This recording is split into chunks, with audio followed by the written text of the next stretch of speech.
This is wrestling's greatest moments. Hey now, wrestling fans. It's time for another episode of Wrestling's Greatest Moments. Once upon a time, pro wrestling was as much a Thanksgiving tradition as the Detroit Lions playing football on Turkey Day. Sit back as Wrestling's Greatest Moments looks at turkeys and turnbuckles, wrestling's Thanksgiving legacy. But before we get started, don't forget to subscribe to our channel and hit that notification bell so you don't miss out on a single video. A different era. For some fans, it's difficult to imagine a time when wrestling promoters' chief source of revenue was ticket sales. Nonetheless, that's how things operated for decades. House shows were where storylines played out, and were often the only place fans got to see marquee wrestlers wrestle equally ranked wrestlers, as opposed to TV, where star wrestlers typically only battled jobbers. House shows were often where titles changed hands, giving fans more incentive to attend them. While promoters had few options for added revenue, other than holding a show at a larger facility such as a stadium, they were always looking for new ways to tap into the market. Eventually, promoters discovered the benefits of running shows during the Thanksgiving holiday. But pro wrestling wasn't the first entertainment medium to tap into the Thanksgiving holiday. In 1934, the National Football League's Detroit Lions hosted the Chicago Bears, beginning an annual tradition of Detroit playing another NFL team. Thanksgiving weekend was once a big time for filmgoers. According to a 2022 CNN article, Thanksgiving is usually one of the busiest times of the year for movie theaters, as in many ways it kicks off the profitable holiday box office season, similar to how Memorial Day weekend ushers in the summer. Wrestling promoters eventually caught on to running shows on or around Thanksgiving. According to Dave Meltzer, in the 1950s, Thanksgiving was avoided for major shows, thinking you couldn't draw well on that holiday. Except in Greensboro, it really wasn't until the 70s that there was really evidence of Thanksgiving being a great date to draw people to shows. Wrestling promoters began running shows on or around Turkey Day to capitalize on family gatherings and people having more leisure time around the holiday. As Meltzer notes, it was not just Thanksgiving night, but the Thursday through Sunday of Thanksgiving weekend that, along with December 25th through 30th, became the two best periods of the year for the industry. According to Meltzer, two promotions initially targeted Thanksgiving: the American Wrestling Association, the AWA, and Jim Crockett Promotions, JCP. Other promotions would jump on the bandwagon, but first, let's look at the two pioneers. The real granddaddy of them all. It's difficult to determine the first Thanksgiving show in terms of a promoter targeting Thanksgiving night and making it something special. Some promotions ran shows regularly on Thursday night, meaning Thanksgiving shows were bound to happen. However, in 1960, the American Wrestling Association held two shows on Thanksgiving. As Dave Meltzer writes, that show may have been the first example of Thanksgiving being a great night for wrestling, as the crowd was far larger than for any wrestling show in the Twin Cities that year. The AWA held special Thanksgiving shows, including a 1960 event in St. Paul, Minnesota, on November 24th, headlined by AWA World Heavyweight Champion Vern Gagne defeating Gene Kiniski. A second card was held that night in Rochester, Minnesota, with AWA World Tag Team Champions Hardboiled Haggerty and Len Montana battling Roy McClarty and Jim Haiti to a no contest. 1961's Thanksgiving show featured Bob Geigel and Otto von Krupp, aka Boris Malenko, defeating Dale Lewis and Pat Kennedy for the AWA World Tag Team Championship. A second AWA Thanksgiving show in 1961 was headlined by Mr. M defeating Hardboiled Haggerty in a Texas death match. Thanksgiving night shows became a tradition in AWA, but another promotion would take things to a higher level: Jim Crockett Promotions. As Mid-Atlantic Championship Wrestling historian Dick Bourne writes, the fourth Thursday in November meant a national holiday to give thanks for God's bounty, originally the celebration by the Pilgrims in the early 1600s of the Harvest Festival. In Greensboro and Norfolk, it also meant wrestling. In 1961, promoter Jim Crockett Sr. ran what's believed to be the first Thanksgiving shows. The first featured Argentina Rocca defeating Bob Orton Sr. in a 2 out of 3 falls match at the Greensboro Coliseum. The second featured a wild 6-man tag team match in Danville, Virginia. As Tim Hornbaker writes in his biography of Ric Flair, Thanksgiving was a huge wrestling date for Crockett. Going back to 1961, the promotion had run an annual spectacular at the Greensboro Coliseum, which featured many of the biggest names in the industry. Over time, these shows expanded throughout the territory, allowing fans to see some of their favorite wrestlers duke it out with the area's greatest villains.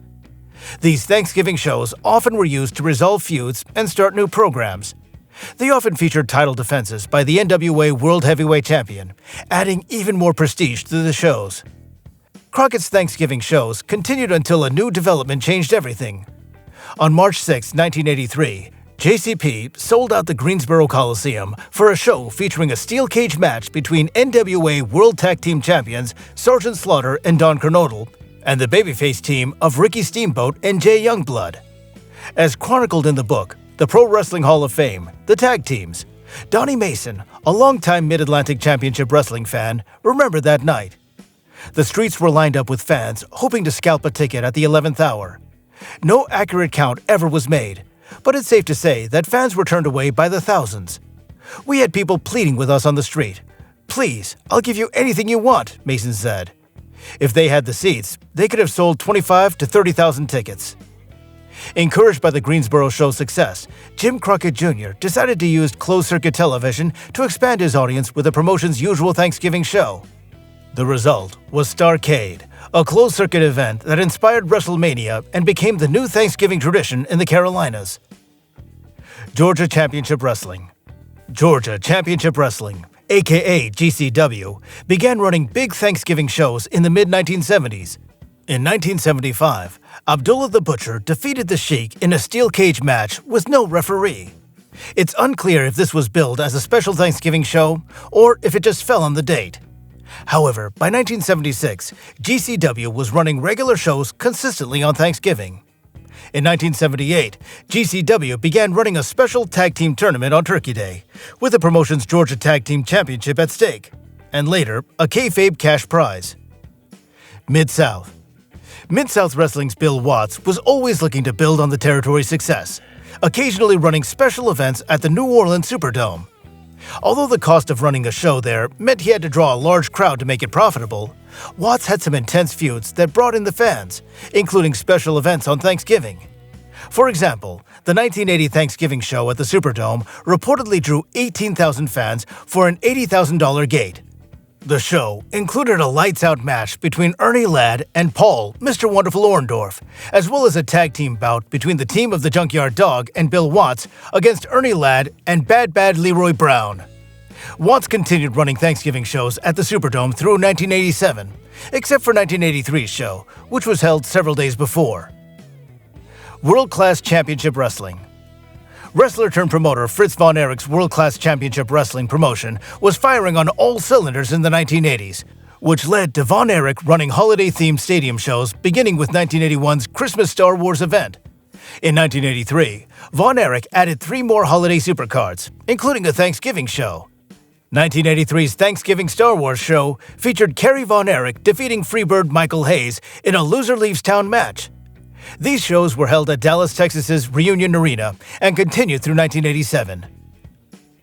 The WWF. Interestingly, the WWF was hit and miss with running shows on Thanksgiving, with shows running in the 1960s, one event a year, and even less in the 1970s. The 1980s included Thanksgiving shows at Philadelphia's Spectrum in 1982 and 1983. 1984 featured a WWF show at the Omni, the longtime home of Georgia Championship Wrestling. The WWF's national expansion led to more Thanksgiving shows, including one in the AWA's Minneapolis, Minnesota home base. This continued in 1986, but 1987 would see a game-changer to the Thanksgiving wrestling landscape. That year, the promotion launched Survivor Series, a pay-per-view event that ran the same day as Jim Crockett Promotions' annual Starrcade event. 1987's Starrcade was Crockett's first Starrcade on pay-per-view, as opposed to on closed-circuit TV. But as noted in our upcoming video, The Story of Survivor Series, Vince McMahon maneuvered to block pay-per-view outlets from carrying Starrcade, at least if they wanted to air WrestleMania 4 the following year. Consequently, only a few outlets carried Starrcade, leading to dismal numbers for Crockett. The end of an era. By 1991, Thanksgiving no longer seemed like the goldmine that it had once been. Consequently, neither the WWF nor WCW ran big shows on Thanksgiving. Recently, the WWE began taping shows so wrestlers and staff can have off at Thanksgiving, a big difference from when wrestlers sometimes scramble through a territory to work more than one show. Wrestling continues to evolve, and seeing what new trends develop during the holidays will be fascinating. Do you remember wrestling's Thanksgiving shows? Do you wish promoters would bring them back? What were your favorites? Are there any we missed?